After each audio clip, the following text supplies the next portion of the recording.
Hello everyone, in this lecture, we are going to explain implied metaphor, but if you are new to my channel then please like and subscribe the channel. Well, let's move and learn it. Basically, it can be defined as an implied metaphor refers to the act of comparison of two objects without explicitly naming one of the elements being compared. What does it mean?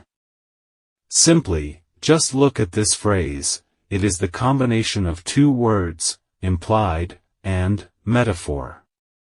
Implied means not directly expressed and a metaphor means a word or a phrase used for comparing different objects. I think still you are not getting the point. Just wait, I am going to give you some examples, but you should keep in mind that when we compare two things and one is not mentioned clearly, then it is said to be implied metaphor. Just look at these examples. She barked orders at her employees.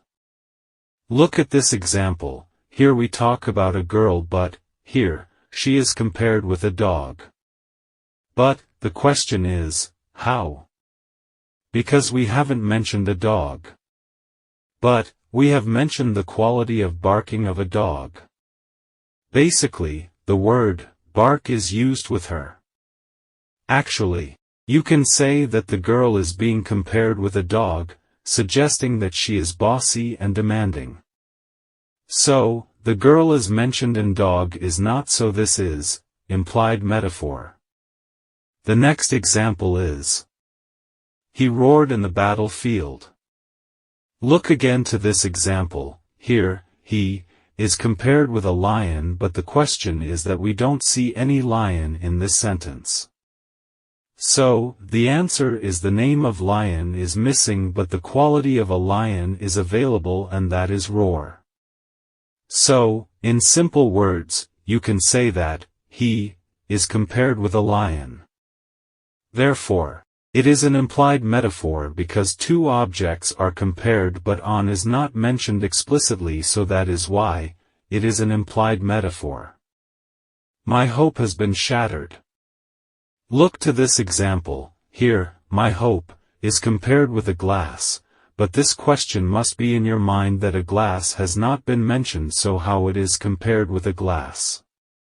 So, the answer is that, because of the word shattered, we have got the idea that only glass can be shattered and not hope.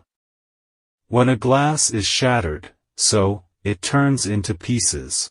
Simply you can say that hope is compared with a glass, but a glass is not mentioned. So, therefore, it is implied metaphor.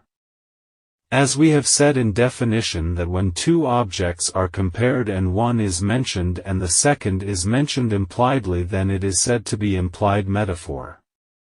Well guys, if you have enjoyed this lecture, please don't forget like and subscription to the channel. Thank you.